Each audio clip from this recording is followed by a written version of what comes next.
Italy का इतिहास बहुत विशाल और रोमांचक है। प्राचीन रोमन साम्राज्य के केंद्र से लेकर एक आधुनिक देश बनने तक की इसकी यात्रा में कई उतार चढ़ाव आए हैं। हम आज की वीडियो में इटली के संक्षिप्त इतिहास, उसके एकीकरण यानी यूनिफिकेशन और इस प्रक्रिया के मुख्य नायकों यानी हीरोज का विवरण देखेंगे, उनके बारे में जानेंगे। इटली की एक ब्रीफ हिस्ट्री देखते हैं। इटली हमेशा से वैसा नहीं था जैसा आज हम नक्शे पर देखते हैं। इसके इतिहास को हम तीन मुख्य भागों में समझ सकते हैं। प्राचीन काल, जिसमें रोमन एम्पायर था। प्राचीन समय में रोम दुनिया की सबसे बड़ी शक्ति था। पूरे यूरोप और भूमध्य सागर यानी मेडिटेरेनियन सी पर उसका राज था। यह सभ्यता, कानून और वास्तुकला का केंद्र था।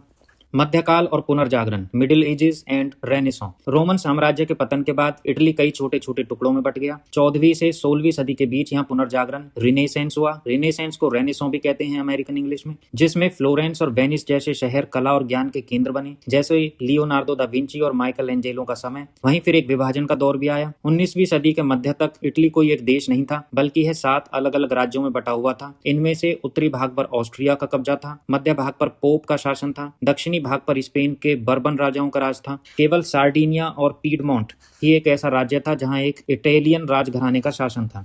इटली का जो एकीकरण है यानी यूनिफिकेशन है, उसकी प्रक्रिया को रिसोर्जिमेंतो या पुनरुत्थान कहा जाता है। यह आंदोलन 1815 से 1871 के बीच चला। राष्ट्रवाद का उदय, फ्रांसीसी क्रांति और नेपोलियन के आक्रमण के बाद इटली के लोगों में यह भावना जागी कि हम सब एक ही संस्कृति और भाषा के लोग हैं, तो हमारा देश भी एक होना चाहिए।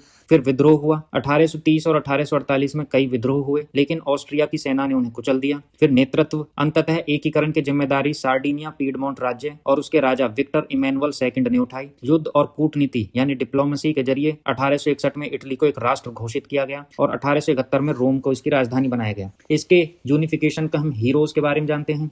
इटली को एक करने में 4 मुख्य लोगों का योगदान था, जिन्हें अक्सर इटली के एकीकरण का दिमाग, आत्मा, तलवार और शरीर कहा जाता है। गिजिप मैजिनी, दी सोल यानी आत्मा, वो एक क्रांतिकारी और विचारक थे। उन्हें यंग इटली नामक एक गुप्त संगठन उन्होंने बनाया। उनका सपना था कि इटली एक गणराज्य यानी रिपब्लिक बने। उन्होंने युवाओं में देश प्रेम की भावना जगाई और एकीकरण की वैचारिक नींव रखी। काउंट कैमिलो डी कैवूर, ये द ब्रेन यानी दिमाग बोले गए हैं। वे सार्डिनिया पीडमोंट के प्रधानमंत्री थे। वे न तो क्रांतिकारी थे और न ही डेमोक्रेट। वे एक चतुर कूटनीतिज्ञ यानी डिप्लोमेट थे। उन्होंने फ्रांस के साथ गठबंधन करके ऑस्ट्रिया को हराया और उत्तरी इटली को एकजुट किया, नॉर्दर्न इटली को एकजुट किया। उन्होंने भावनाओं से नहीं बल्कि राजनीति और चालों से इटली को जोड़ा।